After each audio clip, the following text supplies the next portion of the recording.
네, 저는 지금 실리콘밸리의 한 테슬라 매장 앞에 나와 있습니다. 이 캘리포니아주는 테슬라 차량이 가장 많이 팔린 곳으로 알려져 있는데요. 실제로 이런 도로 위나 아니면 이런 주차장에 테슬라 차량을 많이 볼 수가 있습니다. 지금 테슬라에게 가장 중요한 관건은 고객이 얼마나 많은 차량을 인도했느냐일 텐데요. 지난 2분기에는 갑자기 그 고객 인도량이 확 줄어들면서 시장에 좀 충격을 줬습니다. 최근에 3분기 인도량이 발표가 됐는데요. 과연 시장은 이를 어떻게 받아들이고 있을지 저와 함께 살펴보시죠. 그리고 일론 머스크와 테슬라의 소식에 대해서 한 번 더 저와 함께 자세히 이야기를 나눠보시도록 하겠습니다.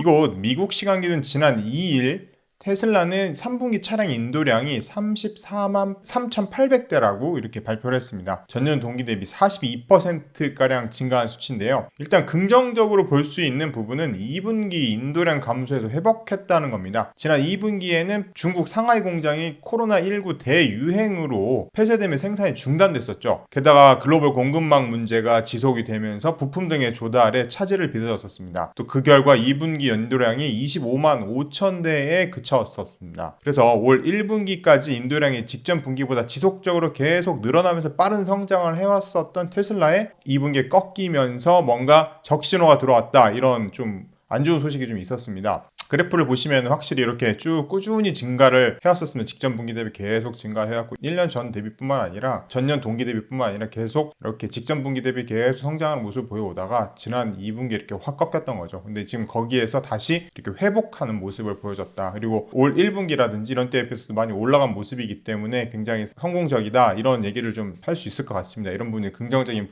포인트다라고 볼 수 있을 것 같습니다. 그리고 3분기 생산량도 36만 5,923대로 전년 동기 대비 53% 정도 증가한 걸로 나타났습니다. 그래서 생산 속도도 많이 회복이 됐구나, 이렇게 지금 긍정적인 포인트들이 좀 있었습니다. 생산 속도를 끌어올리면 2분기에 그렇게 꺾였을 때 일론 머스크 CEO는 주문량이 많이 밀렸을 때 괜찮다, 그리고 수요는 충분하다, 그러니까 시장이 불안할 필요 없다라고 이렇게 대응을 했었죠. 그래서 이번에 3분기에는 확실하게 이제 기존 성장 궤도에 좀 근접했다, 이렇게 볼 수 있을 것 같습니다. 그런데 좀 테슬라의 일단 인도량 자체, 반등 자체는 굉장히 긍정적인 부분이지만 한편으로는 시장 예상치에 미치지 못하며 아쉬움도 좀 남겼습니다. 팩트셋의 애널리스트 조사에 따르면 3분기에 37만 1000대를 인도할 것으로 예상을 했는데 실제로는 34만 3800대에 그쳤거든요. 그래서 한 7%가량 못 미쳤는데, 그래서 이제 이런 부분들은 이에 대해서 테슬라는 일단 분기 말에 출하량이 집중이 되면서 운송 용량을 확보하는데 어려움을 겪었다라고 했습니다. 그러니까 연말에도 그렇고 분기 말에도 뭔가 이 목표치를 맞추려고 굉장히 많이 몰리는 경향들이 좀 있는데 이번에 좀 그런 영향이 있었다는 거죠. 그래서 머스크도 실제로 이제 그런 얘기를 했습니다. 이제 분기말 생산량이 몰리면은 고객이 좀 어려움을 겪는다, 평소처럼 꾸준히 운송되도록 해야 된다고 이렇게 트위터를 날렸습니다. 이 3분기 인도량 실적을 발표했던 날 이렇게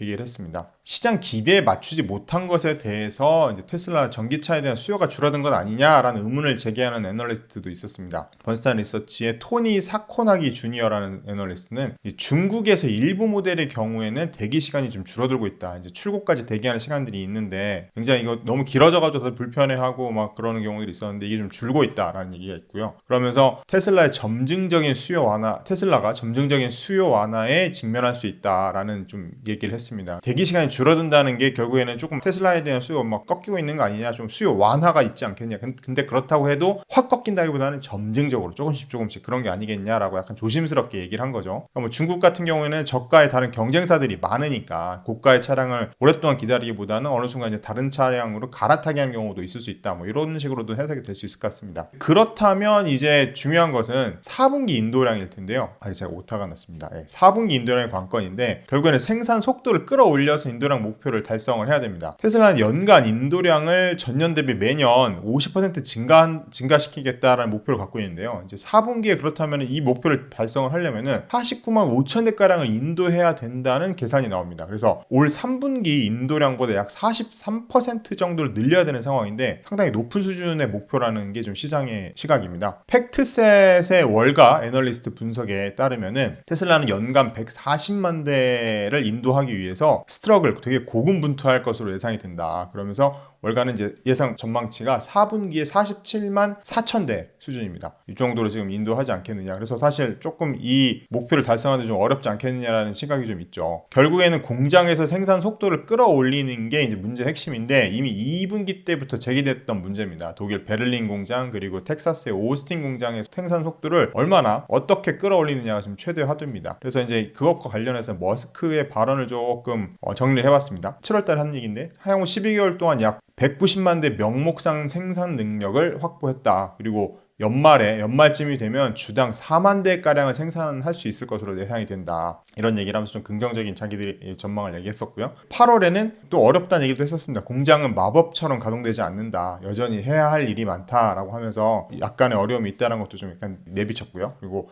최근에 이번에 10월 들어서 1일에 베를린 공장의 모델 Y 생산 능력이 주당 2,000대에 도달했다라는 얘기를 하면서 좀 긍정적인 얘기를 좀 했습니다. 그러면서 또 이때 무슨 얘기를 또 했냐면 2030년까지 연간 2천만 대 판매 목표를 달성하려면 약 12개의 공장이 필요하다. 그래서 앞으로도 또 공장을 지을 수밖에 없다라는 얘기로 해석이 됩니다. 이제 4분기가 시작이 됐죠. 과연 4분기에 테슬라가 어떤 모습을 보여줄지 좀 주목이 됩니다. 그리고 이제 두 번째로 좀 드린 말씀은 이제 휴머노이드를 공개한 테슬라. 이에 앞서서 이렇게 그 테슬라의 중요한 이벤트가 좀 있었습니다. 펠로알토 테슬라 사옥에서 열린 테슬라 AI 데이인데요.